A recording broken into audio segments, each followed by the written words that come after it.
mind was already preparing for seminary, I decided to drag all the people around me, all my friends, into a religious conversation. I wanted to know what they believed and why, so I could convert them to Christianity. And when I asked people what they believed and why, on a college campus in the 80s, there were no two people who agreed on anything. It was just, I'm from here, I believe this, and they all shared whatever they believed. And I learned a lot about different religions, but I'm only listening to see how I can convert them. That's what my ears were listening for, is just, what are you messed up on? How do I fix you? That was my approach to it. And one of the people I met was a Muslim. I became friends with him. I asked him what he believed, and he started talking, and within less than 2 or 3 minutes of him explaining what he believed, I started thinking, you sound like a confused Christian. I didn't know anything about Islam, nothing about Muslims, nothing good or bad, just nothing. And he starts telling me I believe this, and I'm thinking, oh, it must be some sect of Christianity. It must be some, oh, but you got this Jesus thing mixed up, but you're pretty close. Everybody else I was talking to was like, you know, they had, and we're talking different theologies outside of Christianity, but they had all kinds of beliefs, and everybody had an emotional experience in their life that confirmed their belief. So if they were Hindu or agnostic, or not agnostic, but Hindu, Buddhist, Christian, Muslim, Jewish, didn't matter. Whatever they believed was confirmed by something positive in their life. So they didn't get in an accident, they were sick, they got well, somebody didn't die, they should have died. I mean, something confirmed that because of their faith, that's what the positive outcome was attributed to. So it reaffirmed the faith. And no two people have the same experience, so how do you compete with somebody's emotional experience when I'm trying to convert them to Christianity? The reason I bring all this up is I was getting frustrated just listening to people. My Muslim friend was like an easy fix. So I said, let me convert this friend of mine to Christianity while I keep preparing for seminary. And he was willing to talk religion. I know now he wasn't a practicing Muslim, but he knew what he was from Saudi Arabia, so he understood his religion.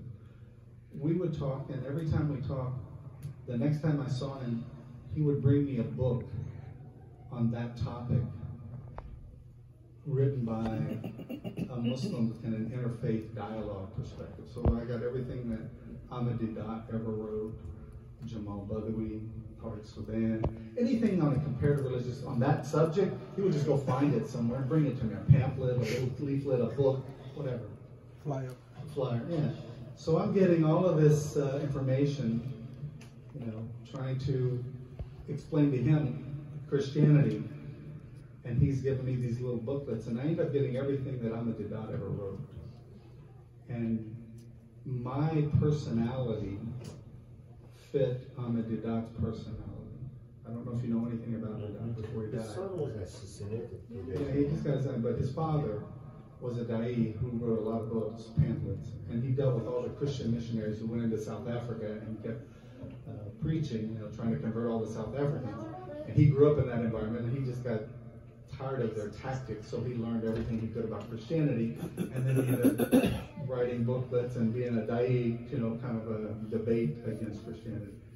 And he wrote books that, if you haven't seen any of them, it's, you know, Jesus, a prophet of Islam, right? Muhammad in the Bible. Is the Bible God's word? The crucifixion, spelled 2 different ways. Crucifixion correctly, and crucifixion as in false. So, and he'd write a whole book just on that one topic. And when I got this, he has a very direct, blunt approach. So he's aggressive to the reader. He's not shy. He doesn't sugarcoat how he writes or how he addresses the reader. And I had the same personality. So I was competitive and hated to lose and was very, if it's worth doing, it's worth overdoing, kind of obsessive compulsive. When I got into this dialogue with my friend on Islam, and I was challenged with these books of the Dot, I was fascinated with the topic. So I just jumped in to prove the Dot wrong on everything. It was fun. It was a sporting event for me. What wasn't so fun is when I got into the dialogue between Muslims and Christians, which I had never been exposed to. I started learning more about my own religion. And one of the things I had never done, which Muslims probably think it's stupid, but Christians don't do this until they really get serious. And that is study the authority or the historicity of the Bible. If you don't know what that means, there's a book that Dada wrote, Is the Bible God's Word? And he just challenges, can you rely on it? Because he gives you the history of it. And I didn't care what he said in that book. He crystallized a way to preach that I thought, thank you, you answered my question. How do I approach all these people with emotional problems about their own religion? Is all I have to do is convince them that the authority of the Bible is better than whatever they have? And it's 2,000 years, I've got the whole world on my side. This is going to be easy. I'll approach it with logic, prove the historicity of the Bible, and let it speak for itself. He helped me crystallize that thought process. The only problem with that was I grew up a Christian. I believed everything in the Bible was true.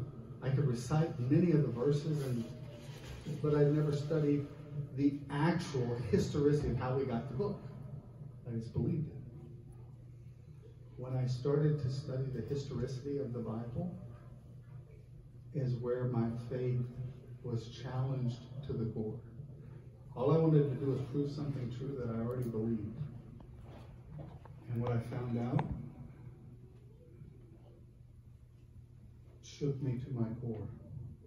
Because I found out that the Bible, we don't know who all the authors are.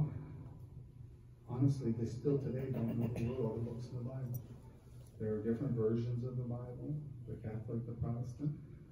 The New Testament is written in Greek and Latin, and Jesus spoke Aramaic. We have books voted in, voted out over time, so it's like, the more you study it, the worse it gets. It doesn't get better, it gets worse. The harder you dig in, the further behind you get.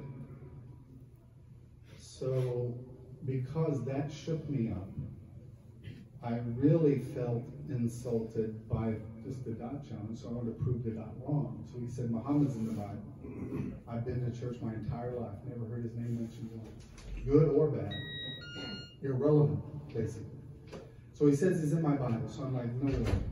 So I started studying his book on what he says, and then, long story short, I see the references in the Bible that he's referring to and how the methodology works.